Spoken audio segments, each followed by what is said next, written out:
The latest news and reaction from the election tomorrow starting at 4:30 a.m. This is Channel 9 Eyewitness News at 11. Coverage you can count on. Well, the votes have been rolling in tonight, of course, in Florida and across the country. Folks have been counting them just as fast as possible, but there are some issues happening in our own backyard, significant issues. Thanks for watching. I'm Greg Wormuth. And good evening. I'm Martha Sagowski. We're still waiting on a final result for Florida as far as the president goes. We do have a team of reporters and experts fanned out across Central Florida tonight. We're going to show you the results in local races in our state and U.S. representatives. But first, the race that's still hanging in the air right now is who will be the president. These are the latest national results right now. You're looking at a map of Florida. You see the ones in red going for Donald Trump, the ones in blue for Biden, the one in pink leaning for Trump. And here's a look at the Florida numbers right now. Again, this is a bit of a surprise, although the most recent ABC poll, as pointed out to our political expert Christopher Heath, did show something similar, and that poll came out this week. But President Donald Trump appears as though he is going to win Florida, and there will not be a need for a recount. So what happened? How did this happen? How did President Donald Trump appear to win what would be fairly comfortably in Florida? Channel 9's Vanessa Eccles in studio, going to give us a deeper dive in just a minute. It looks like the focus is going to be what happened in Miami-Dade County, the difference between 2016 and 2020 and what Donald Trump was able to do. But first things first, let's get you out to Channel 9's Shannon Butler. Yeah, she's been at a GOP watch party, and Shannon, they're feeling pretty good tonight. Well, they are, and the Trump campaign is here behind me in a Victory 2020 party. We are looking at them from behind that glass because they are not allowing the media in. But this, to them, was no surprise. They knew that Donald Trump, they said, would pull ahead of Joe Biden by a comfortable margin. They think by the end of this, about 4 to 5%. We cannot allow it in, but the vice chair of the Trump 2020 campaign did come out to speak to Channel 9, saying those numbers here in Florida, again, really are no surprise. They say they really did a lot of groundwork knowing that it would be tight in so many states. They said they worked really hard because they were making sure they would not lose Florida. We had a very strong ground game. We were much stronger than they were, and it really showed me because today I literally did a 1,001 signs myself today. And I say that in the precincts. I was really surprised to see at the precincts there were not a lot of Biden signs. It was really just surprising me. And when I've known previously before, I seen opposition there really bad. They had a poor ground game as far as I'm concerned. Now, I did speak to some of the Democrats today. They said they really thought they would have a better chance in Florida, but they could tell very early today that they may not win Florida. Those numbers really disappointing. They did, however, win a lot of local races. That is encouraging here at the Trump campaign. They say they know that about this area of town. They said they have a lot of work to do to change things around in Orange County. For now, we're live in Orlando. Shannon Butler, Channel 9, Eyewitness News. All right, so how did this all play out? We can check in right now with Channel 9 anchor Vanessa Eccles. Yeah, Vanessa's breaking down the latest for us. Vanessa. Yeah, we were watching a lot of really interesting things here. I want you to take a look here at the map of Florida. And I want to show you, let's look at Orange County here. I'm going to be able to show you what happened there. Okay, so 60% of the votes there for former Vice President Biden, 37% for Donald Trump. In 2016, Hillary Clinton got 60% of the vote there in Orange County. All right, we're going down to Osceola County, and I'll show you what happened there. 56% for Biden, 42% for Trump in 2016. Secretary Clinton won about 60% of the vote there. But here's where things get really interesting for us tonight. I'm going to show you right here, Seminole County.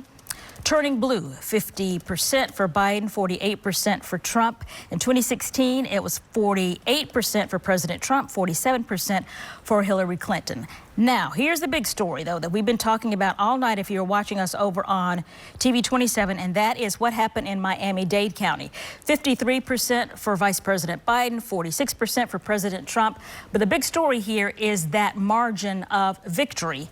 And in 2016, Hillary Clinton won that by 63%. Let's check in now with political reporter Christopher Heath.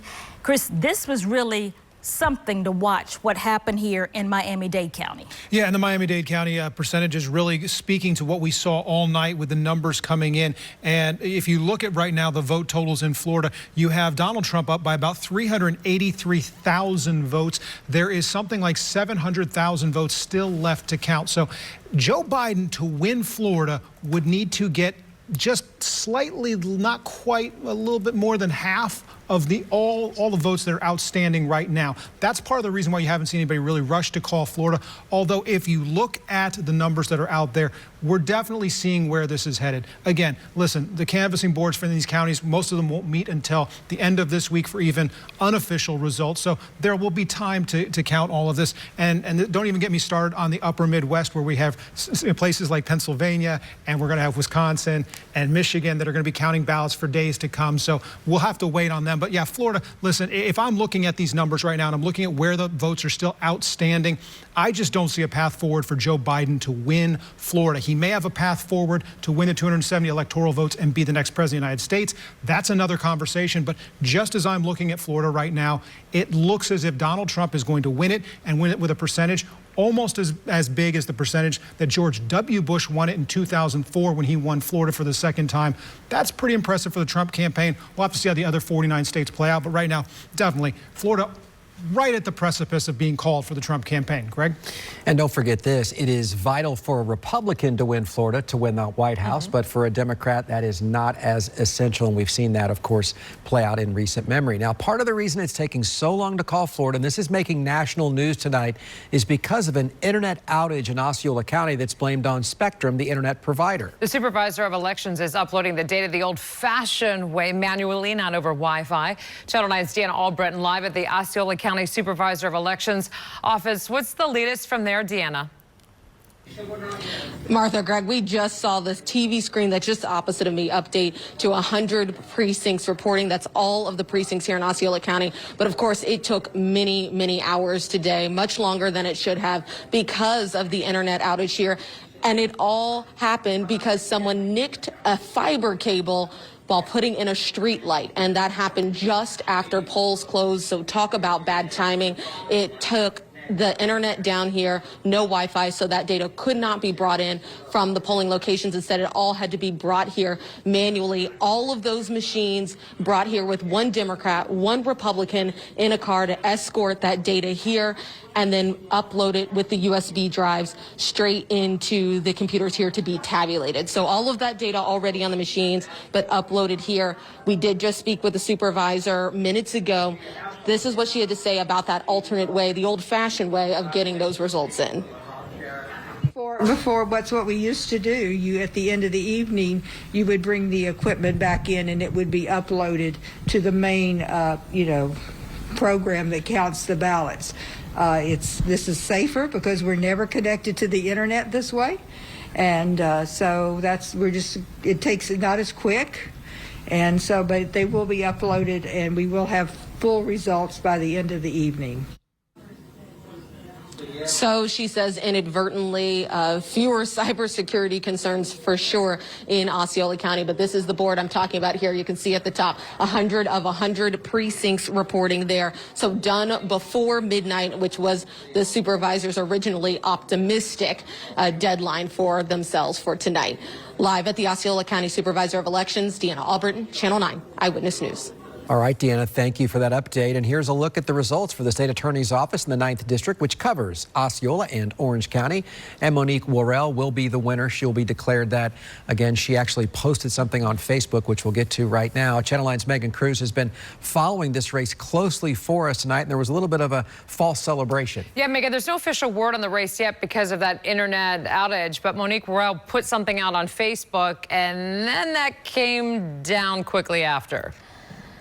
Yeah, well, a lot obviously happening with this race, as we just heard from Deanna, that 100 precincts are now reporting. What you're talking about, again, you're alluding to the Facebook post that went up around 8:20 this evening. Worrell's campaign did say, hey, I'm going to be your next state attorney, but then they removed that because they were like, oh, wait, there's this internet outage in Osceola County, and we want to make sure that all the votes are in. But again, Deanna said now all the votes are in, and it does appear that Monique Worrell won Osceola County and also won big in Orange County. So it looks like she will be declared the new state attorney for these two counties. But right now, the campaign is not celebrating just yet. They don't want to jump the gun just yet. They want to see the race officially called. And until then, they're just going to wait and see before saying, hey, yes, I did actually win this race. But I did get a chance to check in with Jose Torrea. He ran as an independent against Worrell, and he had a watch party earlier today, and he did anticipate that, yes, he might lose to her, and in anticipation of that, he did have a message for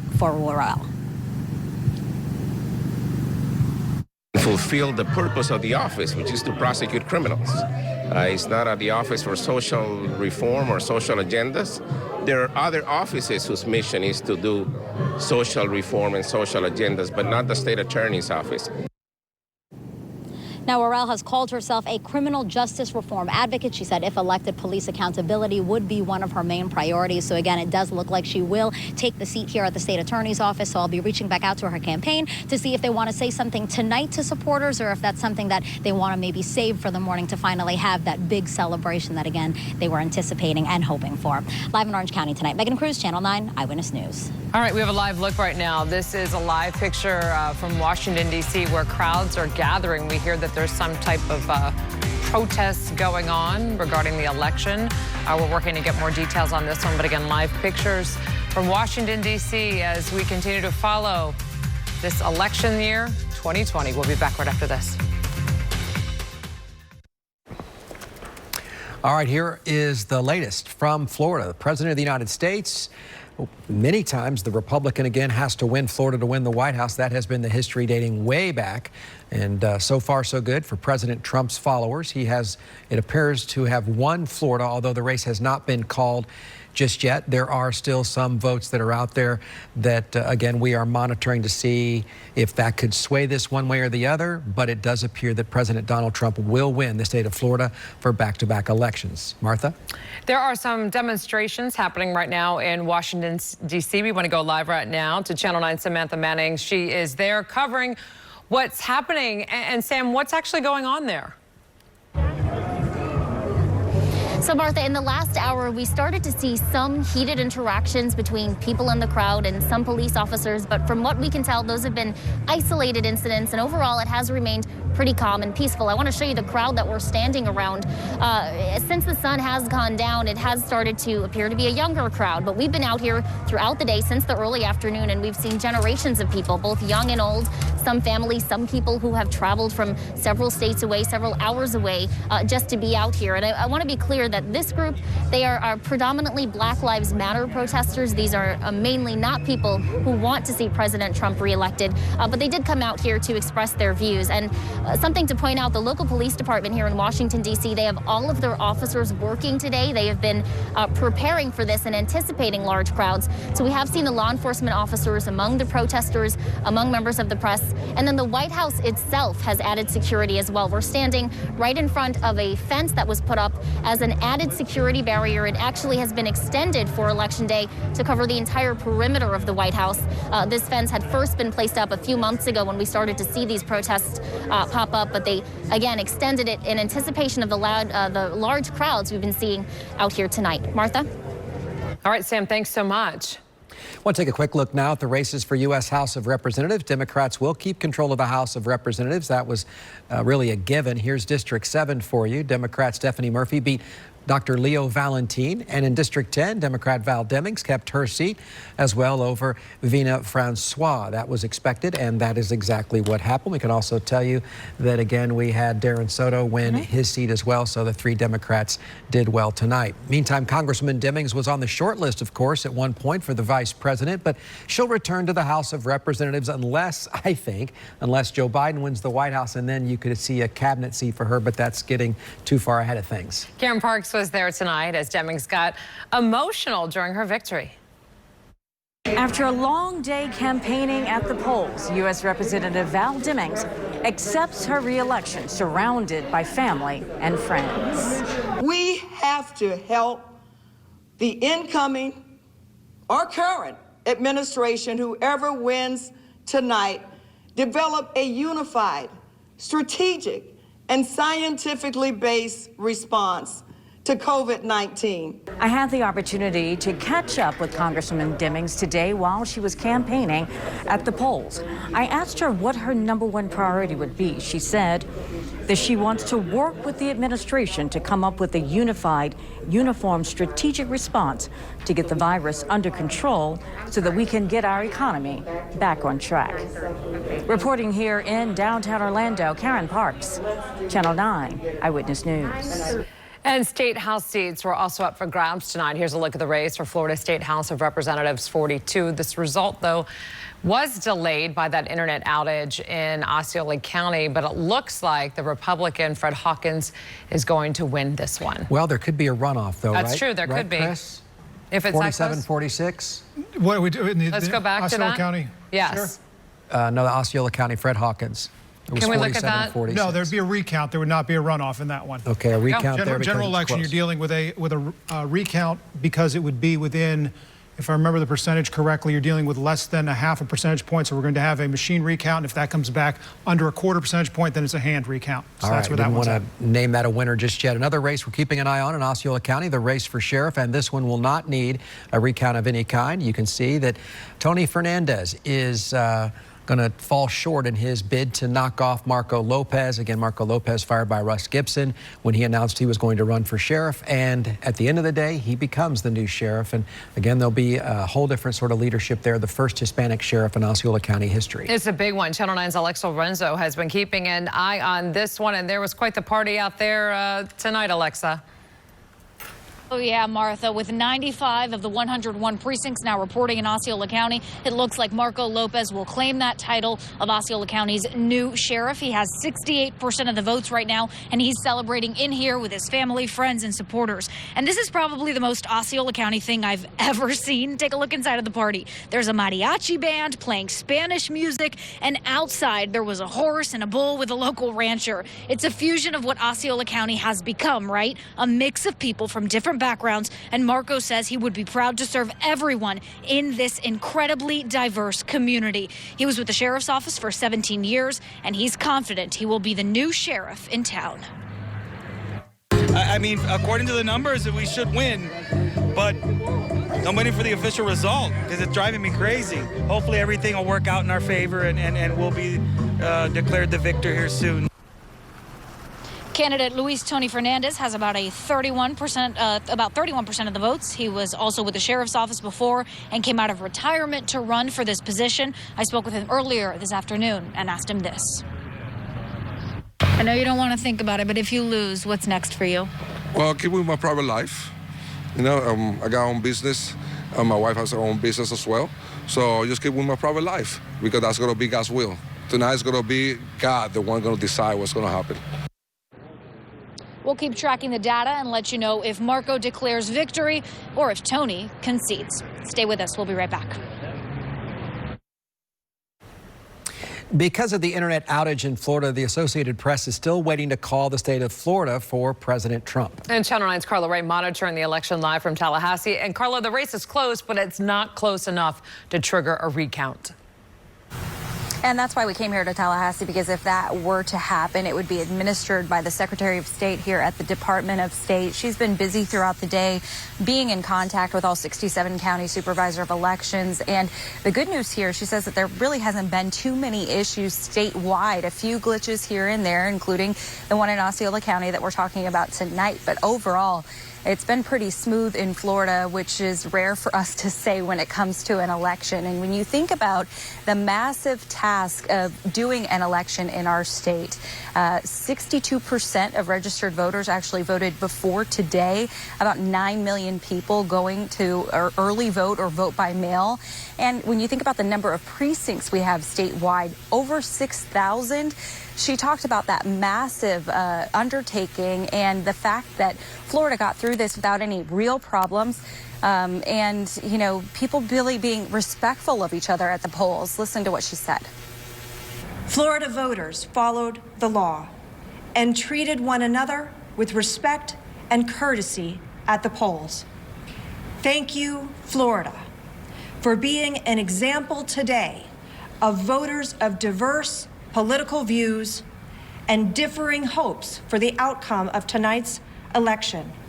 who nonetheless supported and respected one another's right to participate in our democracy. And Secretary of State Laura Lee urging people to carry that forward in the days and weeks to come as these results come in. It's back to you. We're hoping to get a final call from the Associated Press on Florida, hopefully before we go off the air in 5 minutes. That's right. With Osceola County's votes all in, it's only a matter of time, but it does look like President Trump will win Florida. Be right back. Doppler line radar is driven by Toyota of Orlando and Toyota of Claremont. We have about 2 minutes left tonight before handing it back to ABC News. I want to bring in Vanessa Eccles and Christopher Heath to get some final thoughts tonight on what they have watched and how it's played out here in Florida. Vanessa. I think the big story is what happened in South Florida, particularly with Miami-Dade County, and Joe Biden winning, but not at that margin that was expected or wanted. So I think you're going to hear a lot about that, how the Hispanic vote played into that, but also how the African-American vote played into that, and whether there was a low turnout for African-Americans there in South Florida. And Christopher, the other thing is really proud of Florida because we didn't mess up tonight. We didn't. Congratulations, everybody in Florida. Take a bow.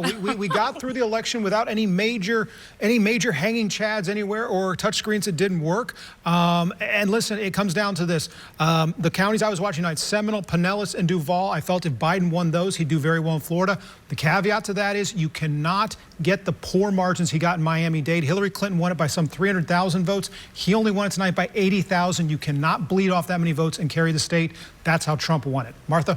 All right, Chris, thanks so much. It's going to be a long night in Florida and all across the country. Of course, we are going to be here monitoring the situation, updating you live on the air and online. And yeah, our team is ready. The morning crew getting ready to come in. You can tune into Eyewitness News this morning starting at 4:30 for all the final results. But I remember you and I sitting here back in 2016 watching everything unfold. And tonight you and I have done the same thing. Looks like Fred Hawkins, Osceola County Commissioner, will move on to a state representative. He has now called the victory for himself.